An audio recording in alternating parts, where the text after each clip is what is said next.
که په کورنۍ کې دا 5 نښې موجودې وي نو سالمه کورنۍ لرئ. کله چې تاسو په یو بیکاره کورنۍ کې لوی شی ممکن احساس نه کړئ چې تاسو معیار د اوسېدنې او د اړیکې څه دی. که چېرته تاسو سالمه کورنۍ تجربه نه کړئ نو دا به هم سخت وي چې معلومه شي چې بدې کړنې اجرا کوئ یا ښې کړنې.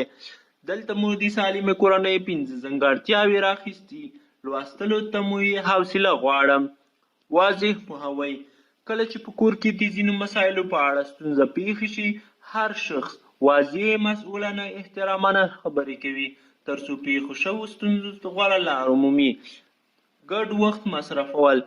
سالمه کورنۍ د چارو لپاره ګډ تصمیم نیسي او پر ګډ او همغږۍ خپل کارونو تر انجام رسوي. ماشومانو ته په پریکړو کې د مشورې ورکولو حق ورکوي او له احساساتي مسایلو یې څنګ ته نیسي. په اسانۍ سره د فشار اداره کول.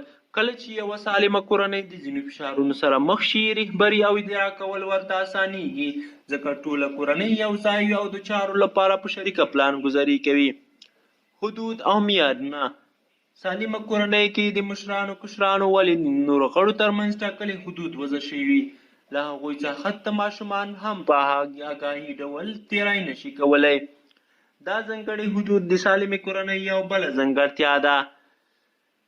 بې شرطه علاقه او مینه. په صحي کورنۍ کې علاقه او مینه د کومو شرایطو له تاثیره نه وي بلکې پرته له موخې دوه اړخیز احترام او مینه پکې چلیږي. دا کار د سالمې کورنۍ یو بهترینه ځانګړتیا ده. نو که دا مشخصات ستاسو کورنۍ لري سالمه کورنۍ لرئ. که خدای مکړه نه یې لري د جوړېدو لپاره هڅې توندې کړئ.